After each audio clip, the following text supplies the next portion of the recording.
So this is the car that nobody knows the name of. Surprise! You may have heard of the parent company, though. Chery is a Chinese state-owned car manufacturer that's been around for 25 years. This fully electric SUV is Chery's attempt to break into the UK market, and its trump card is price. Expect it to start at £33,500 for the base model, undercutting rivals like the VW ID3 and Kona Electric by at least £1,500. Before we started, I decided to do a bit of gaffer taping just to tape up the badges to see if the rest of the team could work out what it was. What do we think this is? I have no idea. Can you work it out? It's just horrible, isn't it? Horrible? What does it look like? Well, that back end there looks a bit like a Toyota Lexus kind of thing. OK, so we go in Japanese. Let me have a look inside. Go. A Mercedes-Benz, maybe? It's not a Merc. There's no way it's a Merc. Oh, I love this game. I'm confused. Not for the first time. Well, that's true. I'm going, it's Chinese. It is Chinese. It is an Omoda. Specifically, an Omoda E5. Doesn't mean anything to me. Right, so it's made by Chery, which is a state-owned... I've never heard of that either. Chery. And apparently they've been making cars for 25 years. Never heard of it. This is Fisher-Price. I think we're being a bit harsh. I think because we don't recognise it, we're trying to attach different cars to this car. To put it somewhere into it. Where does it fit in our heads? Exactly. Yeah. So, which I think is a bit unfair. Yeah. I think it hangs together really well. Yeah, it's a decent-looking car. However, Vicky quickly discovered an issue with the charging flap and the bonnet. When you pull the flap up to put the recharging cable in, it makes the fruit flunk useless. So you're recharging your car, for example, OK, so you've got the cable in. Oh, I've forgotten something in here. How are you going to do that? Oh, So you have to go in there, Oh, that's a faff. open the flap, and then up. So then I've got my wallet out here.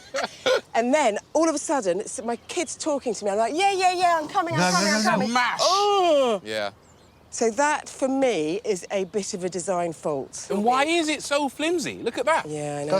Because it's garbage. At the other end, boot space is limited, only 380 litres, which is slightly less than a Ford Focus. But the Omoda did have a little surprise for us. Ta-da! Oh, my Lord. A full-size wheel and tyre. When was the last time you actually had a flat tyre? Decades. I'd rather have the space, to be honest. Yeah, do you know what? I'd agree. I've got to say, the interior is a lot more impressive than the exterior for me. That's what I thought. First impressions, it's quite nice. Compared to other cars at that kind of price point, it's a decent-looking car. Just don't go prodding around too deeply, otherwise you might find things you don't quite like. And that's exactly what Jason did. There's a nasty bit of plastic underneath there with a real sharp edge. I just have a problem with this because it's not as good as they're trying to make us believe. Devil's advocate, though, this car's only £35,000 or thereabouts. For that, you get quite a lot of extra features as standard in the comfort trim. And then if you go one level up, you get even more stuff like 360 camera. It's OK. To the test track. Do you know what? This is actually quite comfortable. It's not amazing. No, but it's OK, isn't it? Yeah. Surprisingly, it's all right. Do you reckon you could go a decent journey in the back of there, Vic? I could, actually, yeah.